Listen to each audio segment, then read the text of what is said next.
Hello everyone and welcome back to the channel. I'm Robbie Rhino, and in today's video I have 3 replays for you in the Era 1 Western Alliance tank destroyer, the Charioteer. And of course, if you have played the World War II game mode, you will know all about this vehicle. It's one of my favourite Tier 8 tank destroyers in the World War II game mode, and in Era 1 it is again one of my favourite vehicles in the Cold War game mode, and it starts the line that leads to the Conway, then to the FV 4005. But a lot of people skip past this vehicle and don't truly appreciate how good it is even for a starting vehicle in Era 1. So today's video is all about my progress towards my 3 marks of excellence in this vehicle, and it ends with the 3rd gameplay where I finally achieved 95%.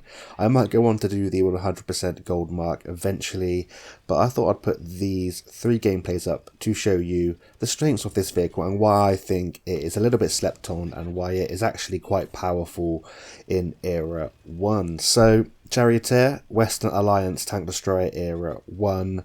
I'll first tell you my commander and equipment setup, and then we'll get talking about a few of the stats of this vehicle as we're watching the first gameplay here on Raseiniai. So, in terms of my equipment, I run the advanced concealment, the advanced loader, and the improved ventilation. And in terms of my commander, I run 6th sense, spawn leader, rapid loading, steady aim, snapshot, camouflage expertise, silent driving, muffled shot, and green thumb. So a very concealment orientated commander there, and also improving the gun handling with the advanced loader, improved ventilation on my equipment, and the steady aim and snapshot on the commander. So the Charioteer, as a starting Era 1 tank or tank destroyer, it has 1600 hit points, so you have enough to take a few rounds in Era 1, apart from against something like the Object 268 or the FV 4005, which this vehicle leads on to.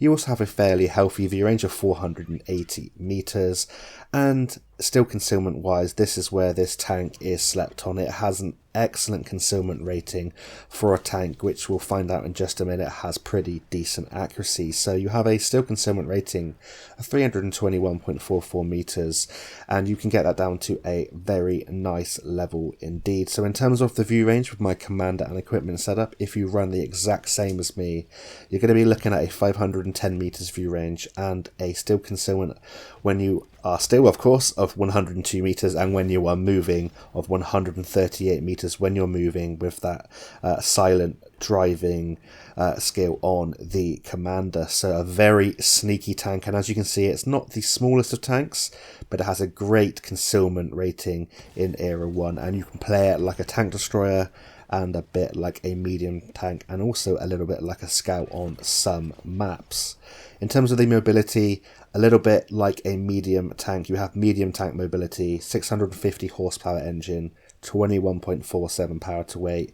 You can go just shy of 58 kilometers an hour forwards, 27.4 kilometers an hour in reverse. Your whole traverses like a medium tank at 38 degrees a second, and your turret traverses 32 degrees a second, which is slow, but you can improve that with gun handling skills. The more gun handling skills you take on your commander, the faster the turret will turn on this vehicle, especially I think it's with the skill which improves the turret traverse. However, I don't use that on this vehicle, and in my setup, as rapid aim improves your turret and gun rotation speed, I just take 2 of the gun handling skills to improve the mobility of this tank. But in terms of that turret traverse, with my setup, it's improved to 34.06 degrees a second, and I find that more than adequate for the play style of this vehicle. In terms of the gun that the Charioteer has, it's a beautiful 105mm, which really chunks your opponents down in Era 1. It has 268mm of penetration on your standard APDS round, so very nice for an Era 1 tank, up there with the best. Then 300mm if you choose to use the premium APDS, and 210mm of HESH penetration. Alpha damage wise, you're looking at 390 on your standard and premium rounds, and 480 if you manage to penetrate those beautiful HESH rounds. In terms of shell velocity, it's great news for the Charioteer, 1478 meters a second and 1448 meters a second on your standard and premium rounds, and 735 for your Hesh rounds. But those first two rounds, your premium and your standard rounds, very good sniping rounds at mid to long distances. They lose quite a bit of penetration over distance, which is why I carry a few of the premium APDS, but the great penetration on this tank means that sniping is very good with this vehicle, and it's especially good when you're stationary because the bloom is quite big. The accuracy or the dispersion whilst you're moving isn't the best, but I find that it's more than adequate with this setup. In terms of a base reload, 9 seconds. I've got mine down to 6.73 seconds. Base DPM very healthy of 2,601. I've got mine up to 3,475. Base aim time of 1.9 seconds, mine's down to 1.78 seconds, and a 0.3 accuracy, I've got that down to 0.25. Lastly, you carry 60 rounds of ammunition, 10 degrees of gun depression, and a sort of poor 12 degrees of elevation. That's one of the major downsides to this vehicle, but I can make that work with the great 10 degrees of gun depression, which is very flexible on many different ridge lines. So that's it for the main stats of the Charioteer and how my commander and equipment setup affects the stats. We're going to carry on watching the end part of this game as we're trying to find the last remaining tank destroyer on the enemy team. Then in the next couple of gameplays, I'll be talking about how I like to play this vehicle, why I think it's so good, and yeah, why I chose to 3-mark it. So we finally found the Charioteer, or one of our friendly tanks has, and now we are going to stop, wait for that bloom to go down after moving, and aim, not too much lead because of the great shell velocity, and take him out of the game, picking up our 4th kill here on Raseiniai. So in that battle, we finished MVP with a massive profit because of the silver boost that was going on, the silver event, silver with interest during this battle. 4 kills, 5.3k direct damage, 918 assistance, and we even blocked a little bit of damage, probably from a low or a lower caliber round. And that is a 6.2k combined damage game here on Raseiniai, and we are up to 90% on the mark. So we're now going to head on into the second gameplay of today's video, so I'll see you over there in just a tick. So we're now into the second gameplay of today's video, and we are here on Fisherman's Bay in a standard battle, and we are going to head to the typical sniping location for tanks here in Fisherman's Bay, down the one line in the Charioteer, and we are also able to push a little bit more forwards if we don't have anyone spotting for us, and use our pretty decent view range combined with the great concealment we now have with our commander and equipment setup, and play a little bit like a hybrid tank destroyer slash medium scout role. So we're going to set up here in this bush, but I was thinking this bush is a little bit too obvious for enemy tanks to look at with the true vision system, and people that played World War II will know tanks usually like to sit in that bush and pre-aim and do some blind firing. So I'm going to set up here on this ridge, perfect to hide most of my hull and turret. 10 degrees of gun depression is great to use here in D1. We have lots of foliage and bushes and trees in front of us to be able to use our skills of our commander and hopefully not be seen when we fire. So we're using the auto aim to press auto aim to try and acquire our targets to see if we have shots, and then once we have found a shot we can aim in. And that's one great tip I have for any new players out there, is if you don't know if you have shots on who is spotted in the back, if you just press your RB to auto aim onto someone, you don't have to auto aim the shot, you auto aim to see if you have a shell, then you can go into your sniper mode and see if you are able to find a shot like we're doing here against this T95E3. And you can see that DPM we've got this tank up to is pretty nice indeed, especially with this great alpha. You have a great selection of rounds, which is one of the main reasons I love this vehicle. You have 2 rounds with good penetration and great shell velocity, great for sniping. At long ranges they do lose a little bit of penetration, which is why I carry those 5 rounds of the premium APDS. But the standard rounds on this tank are great for a free-to-play player who doesn't want to spend any premium and they just want to be able to penetrate and have the ability to combat the heavier tanks. Of course, we're going for the weak point here on the M103A1, I believe. We're not getting spotted though because of the great concealment, and it's just a great mix of tank destroyer playstyle, medium tank mobility, and sort of scout levels of concealment. And you are able to play a sort of range of roles. The only role you can't really play is that of a heavy tank, because you have no armor at all. But who needs armor when you have this kind of concealment? We're firing, between 300 and 400 meters, not getting spotted. Of course, we're ducking down between shells in case people are blind firing and following our shell traces. But yeah, we are just trying to put as much damage out here in this sniping role as possible, and when the time comes we can either escape with our mobility, or we could push forward and try and spot the enemies for ourselves. An enemy, an M116 here, very aggressively against our friendly TVP T50-51. We somehow bounce off of an NM116, but we're just trying to keep our guns stinging here. You can see when you move, the bloom isn't great, but I use the concealment crew because I feel the trade-off is much worth it. And when you are sat in a position and you're just moving your turret a little bit, the bloom isn't too bad and it feels very accurate indeed. There is a very dangerous FE 4005, which is the tank in this line that everyone wants to go towards, but spend a little bit of time with this vehicle, you might really enjoy it. And for players that don't usually play that sort of sneaky role, this is a great tank to learn it in. If you set it up correctly, you're able to use your mobility like a medium tank, and you have the ability to get out of harm's way when needed. Of course, in this particular game we're running the enhanced smokescreen, which improves your concealment passively, and actively you can use it to get out of a jam. And I think it's a great learner vehicle for players that want to learn how to play a sneaky light or tank destroyer, but they're used to playing medium tanks. And yeah, I think it's an absolutely fantastic vehicle, completely slept on, mainly in Cold War, but also in World War II as well.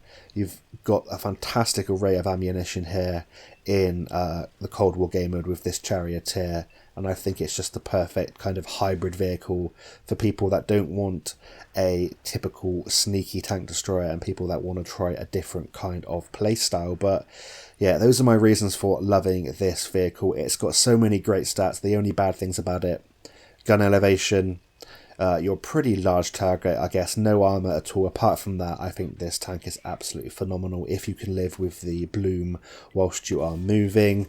But there you can see, once you stop for a while and you set it up correctly, you're able to get some nice clutch shots in there like we did against that T95E3. So here on Fisherman's Bay, we've picked up 3.2k damage. Our team's down by 1 tank, and we've retreated here to the city because we have lost that one line. We did put a little bit of damage in, but not enough to finish this game off. And now we are going to come in, use our hit points that we have protected at the start of the battle. And that's what I highly recommend you do with the Charioteer, as you don't have any armor. Keep your hit points for the mid to later stages of the battle so you can use your concealment and your mobility to run rings around your opponents, usually without them spotting you towards the latter stages of the battle, waiting for that M103A1 to get taken down. And now we can go forward, protect our base with our great view range and concealment, and hopefully take this one down for the team. And you can usually find on large open maps with the Charioteer, you'll get a lot of assistance in quite a lot of games because this tank is so sneaky and you have that good view range. You can spot your opponents and outspot pretty much every vehicle apart from the light tanks and tanks like the NM116, which also have great concealment.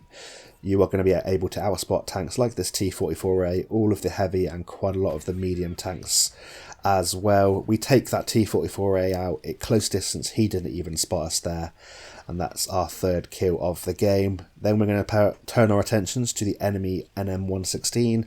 He gets taken out, and now it is 4 against 3. Now we have the 1 tank advantage and we can go forward. And now I'm being a little bit more aggressive because I have the hit points to be able to take a shot even from the enemy FE 4005. Unless he sets me on fire or ammo racks me, I should be able to take a shot from him as well.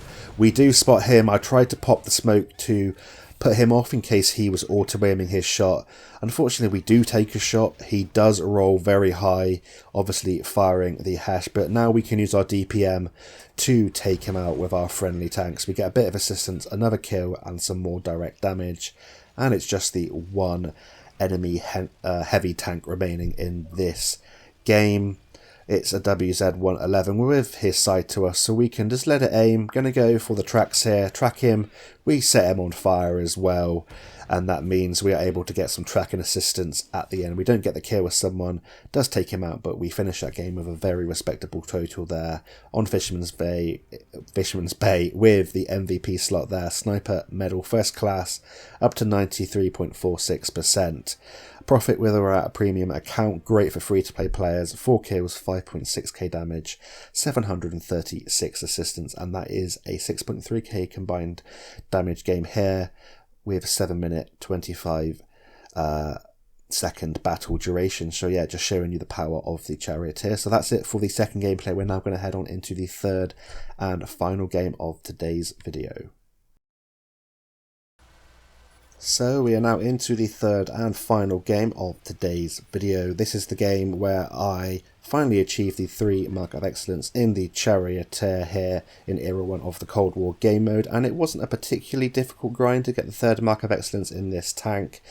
The requirements aren't particularly high because it's a starting tank in Era 1. Lots of new players will play this vehicle and they're going to try and get through it as quick as possible to get to the Conway, then to the FE 4005. But I highly recommend, once you have grinded your way maybe to the FE 4005, got yourself a 9-skill commander, come back and play this vehicle because it's a really enjoyable vehicle and it's one that isn't the hardest to mark. So if you want to go for like a 2 or 3 mark and it's your first 2 or 3 mark, this won't be the hardest tank to do it in because it has such great assets in the terms of your view range concealment, the gun, the ammunition is great, the shell velocity is good for sniping, the mobility is great, and you do have a healthy amount of hit points for a tank destroyer at 1600. So yeah, I highly recommend going back to this vehicle, testing it out with a sneaky crew, and let me know what you think in the comments down below. But here on Thiepval Ridge, we've taken up this position here centrally in G5, just trying to get some sniping shots off to start with in this game. Get a nice shot there for 384, 6 off of the average roll of this tank, and now we can try and put our gun to use at long range. We somehow bounce off of the Charioteer, probably found a funny angle on that vehicle, but we're just going to aim in again, trying to stay as still as possible here in this tree, not trying to let people know where I am with the sort of big outline of this medium tank hull.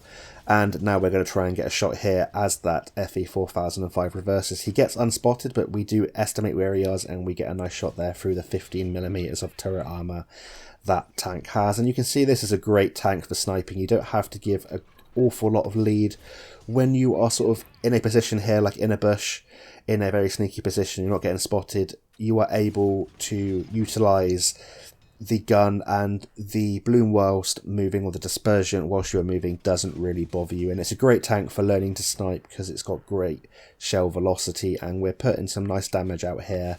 Going to try and finish off this Leopard prototype, the Type 773, and we're going to follow them now with the True Vision system and try and get some damaging shots into these vehicles that are heading towards the hill that overlooks our base here on Thiepval Ridge. Of course, the capture circles are in the sort of south east and the northwest of the map. So we're up by 1 tank. It's now 11 versus 10.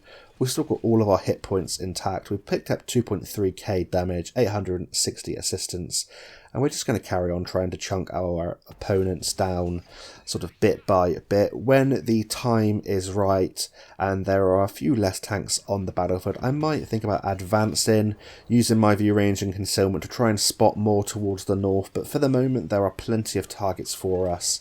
If you find yourself not firing in this vehicle for more than sort of a minute, 2 minutes, you might want to think about your positioning, move forward a little bit, try and get some different angles on your opponents. But right now it feels like we've got enough to be getting on with. Our base is under a little bit off threat, so we're in a great central location, and it's all about trying to keep the silhouette of this vehicle hidden in the bushes and trees. Use hard cover to poke around, get your shots off, try it and stay as hidden as possible, and you can pick up some nice assistance damage in this tank. So trying to find a shot here on the Centurion 5-1 who is attacking our friendly tank. Unfortunately, we don't quite have a shot here, so now is about the time. We haven't fired for a while. We should probably think about moving forwards, trying to find a different angle on our opponents.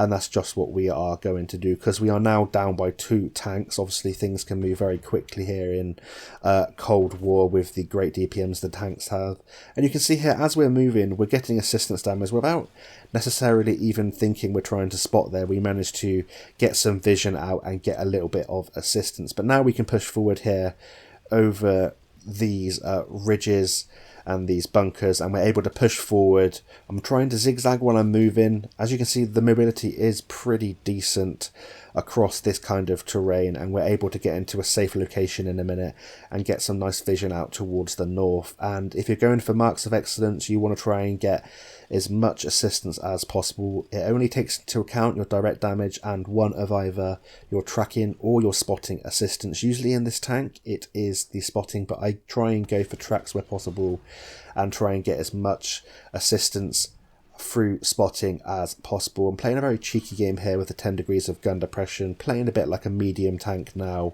I'm very aware there's a tank destroyer probably skulking towards the base. I'm asking my my friendly vehicles, I should say, I always say enemy, my friendly vehicles to advance, so I'm able to try and advance this battle, and hopefully they can push out from base. They are now moving forward towards us. We do get seen with the true vision system by that enemy T95E3, and then we drive like a complete pillock.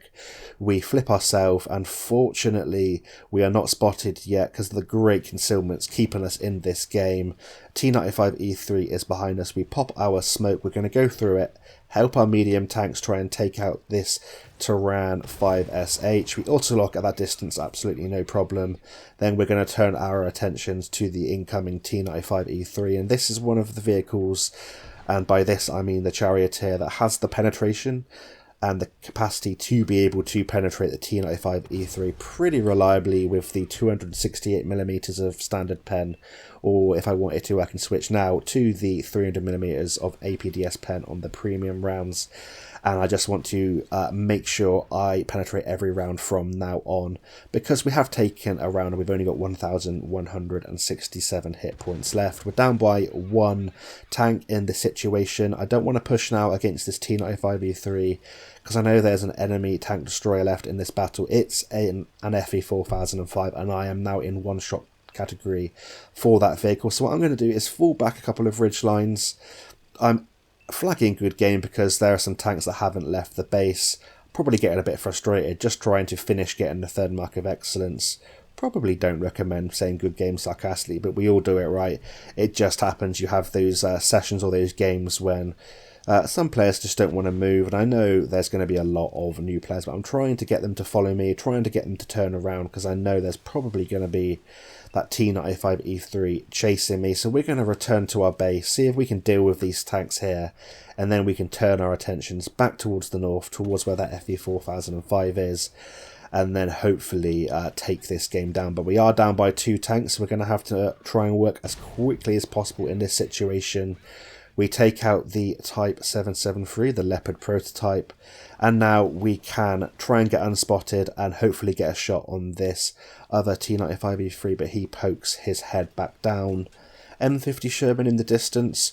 We should be able to outspot him very, very easily with our setup, but we have to be a little bit careful. We have paper armor, and that tank does have a pretty decent DPM. Pretty much the only good thing about the M50 Sherman as another starting Era 1 vehicle. Trying to use these ridge lines, trying to use our mobility here to stay hidden until we get to a position where we're able to spot, join up with our teammates and put our gun to work. And I'm trying to think of the best course of action here, the best sort of route to get to where I need to be, trying to stay as low as possible, hide as much of my tank, and hopefully not show myself to the FE 4005, which is most likely still camping at the enemy's base. But we're going to go forward here, try and get underneath the guns of this T95E3 and M50 Sherman, try and spot them out and get some nice assistance. We spot this M50 Sherman, and now we're just going to have to go in. Silly there, auto aim at kind of a medium distance and miss, but we're going to use the mobility of this tank to kind of bait these tanks over the ridge line, pop our smoke, get the smoke in between me and the enemy T95E3, and then hopefully whilst he is distracted, I know he's just fired, we can take our time, go for the lower plate, we get one shot in, and our friendly object 165 takes the enemy T95E3 out, and now we are back up by one vehicle. It's 4 against 3, and it's been a bit of a roller coaster battle. We've had to traverse most of the battlefield to try and take this one down. We're going to be the forerunner here on this sort of northern flank. We're the only ones here, and I feel like it's kind of my responsibility to try and push forwards and get some vision out towards the north. The Terran 4 that was going towards our base is taken out by the T95E3. And now I've got to try and get through this sketchy situation here. We managed to get some vision on the FE4005. He doesn't spot us, and it doesn't look like he saw us coming, so we're going to go around to the right, try and find a position where we can use the 10 degrees of gun depression, and it's extremely flexible on the Charioteer. Trying to get people to get some shots in on this FE4005. He looks like he's dropped back, but he's going to poke up now and again, and hopefully we'll be able to find out the other enemy medium tank as well in this situation and try and take this one down. We outnumber our opponents 2-1. The enemy medium tank has gone towards our base. He's on around sort of 400 hit points less, so it looks like he's being dealt with, and hopefully we can push forward now and get some damage into the FE4005. And because of the different ammunition on this Charioteer, you might want to consider taking the skill that you're able to switch out your ammunition depending on what target you are trying to see. So that's the advanced reloader skill, I believe it's called, advanced reload, where you can swap out your ammunition without any time penalty. That's a definite option for this tank, but I definitely recommend trying to make it as concealed as possible, using the advanced concealment, using the advanced reload to improve your DPM, and also in the vents to improve everything about the vehicle from gun handling to DPM. And now it's 2 against 1 here over on the northern flank against this FE4005, keeping an eye on here with the third person camera. He's coming around to try and shoot us, and we're going to wait until he fires at someone else, and then we can go round and put our last remaining 2 shots, because we know we have the reload on this FE4005. He fires, we go around and auto aim, again very lazy, please don't do that, but we have the DPM here to put the killing shot in, and we still get the tracking assistance because it went into the tracks and tracked him anyway. But yeah, another game there on Thiepval Ridge in the Charioteer. We pick up 5.2k direct damage, 1610 assistance, and that is enough with the brand new medals here in Cold War to get over 95%. With 1700 base experience, and another game where we finish with a profit with or without a premium account. Again, reiterating, this tank is fantastic for a free-to-play player, and that is a very nice result here on Thiepval Ridge. We finished with a 6.8k combined damage game in 11 minutes and 33 seconds, and it just reiterates everything I've said in this video about the Charioteer. You have medium tank mobility, sort of light tank ability to be able to outspot your opponents and get some scouting underway, and you have a tank destroyer ability to snipe at the back with a pretty decent tank destroyer / medium tank gun in this 105mm. Great ammunition, good shell velocity, great penetration, great concealment, decent view range, decent amount of hit points. The only downsides are that gun elevation and the fact that you have no armor at all, and your turret does move a little bit slowly, and your dispersion while moving isn't the best, but you can improve that. So I recommend this setup. Go and try it out. Let me know in the comments if you think it will help you. Let me give this video a like if you think this video has helped you out or it's been entertaining, either one. And thank you so much for your support, and until next time, I'll see you on the battlefield, and bye for now.